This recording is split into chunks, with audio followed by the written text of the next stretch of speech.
I turned on Power Gate and heard the title screen music. My first thought was, is this a port of an Amiga game?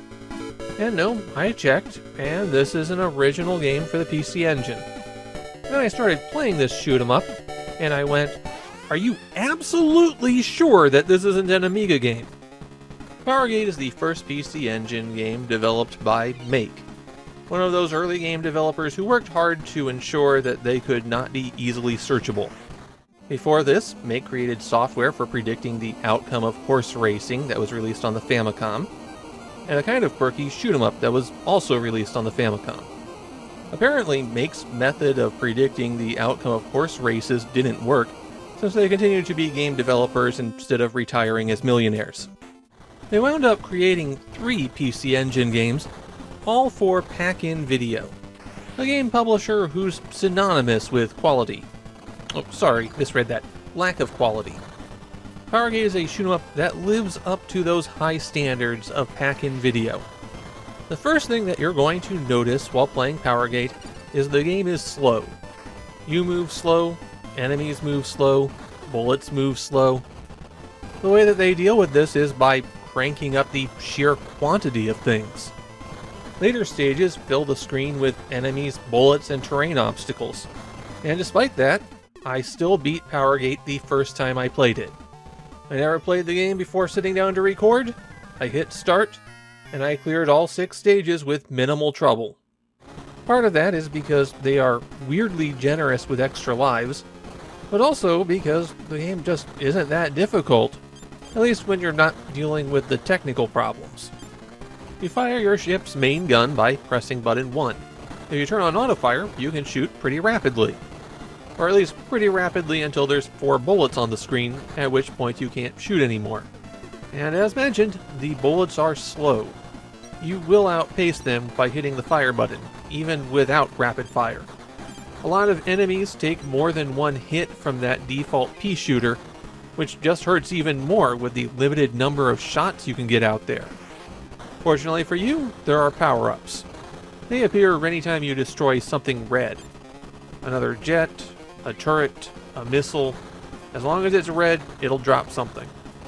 Maybe the most useful thing that appears is an S, which is the speed up. There's also a D for speed down, but no matter how many S's I collected, I never really felt like I was going fast enough, so you'll never need to collect a D. Shot power-ups are circles divided into portions. The ones split into quarters upgrade your forward-firing gun. You absolutely need those so that you can have more bullets on screen. The circles divided in half upgrade your bombs. And of course, the first upgrade there is to give you bombs. These fire at the same time as your regular gun, and they just do damage below you. Then there are 5 special weapons, where when you collect the icon, you get 1 use of them. Theoretically, you fire the special weapons by pressing button 2. Practically, there will be weird stretches of time where pressing button 2 does nothing. I checked the manual, other player documentation, tried to track when these problems occurred, but no, sometimes the special weapons just stop working for a while. There's nothing you can do about it.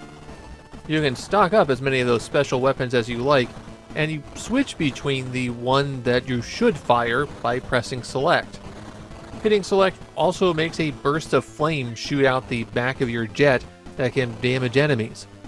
The flame effect has to be recharged, though there's no indicator for when it's recharged. Even if it's not charged, you can still hit select to cycle through things. As for those special weapons, you've got a missile that fires straight ahead. It makes a small explosive cloud when it hits something. This one's practically useless. There's a starburst effect that fires forward and then explodes into a very large screen-clearing attack. The only thing I found that doesn't get wiped out by this is one weirdly indestructible turret. Yeah, I have no idea why that one doesn't take damage. Then we get into the actually useful equipment. The lock-on weapon fires a little ball out that locks onto a target and homes in on it. And then it does it again, and again, for about 15 seconds. This works great for clearing out enemies, as long as it doesn't lock onto objects that aren't there.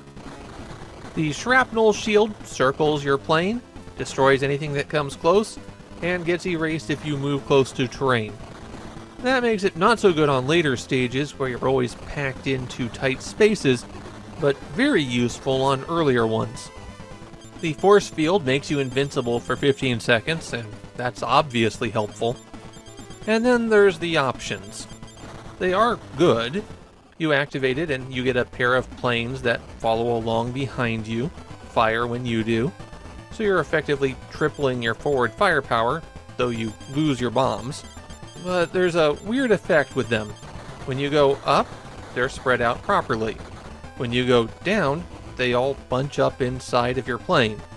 They apply different movement routines depending on whether you're going up or down, and the one going down doesn't work properly.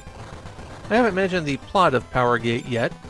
Usually I'm pretty perfunctory about these story elements because they're just an excuse to let you shoot aliens.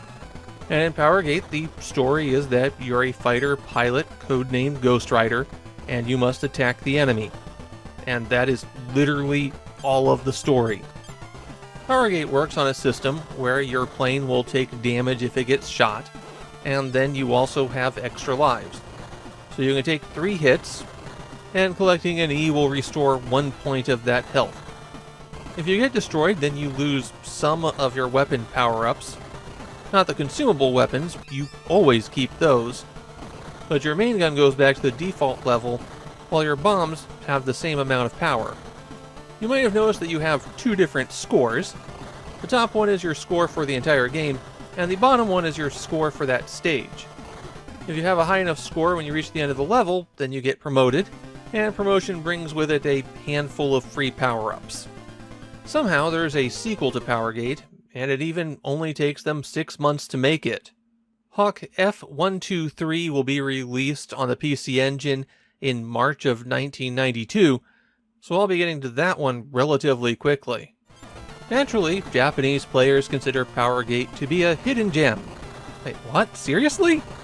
Okay, I found people who disliked it, but also a surprising number who said it might not look pretty, but it plays well. And, no, it does not.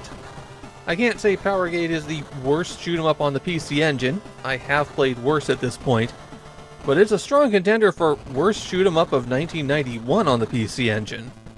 The best thing I can say about Power Gate is that it's so easy that a newcomer to shoot-'em-ups might be able to pick it up and complete it. But the game has so many flaws, so many things making it not fun to play, that I don't think it works as an introductory shooter. I would just keep away from Power Gate. On a system like the PC Engine, there are quite literally hundreds of better options for shooters.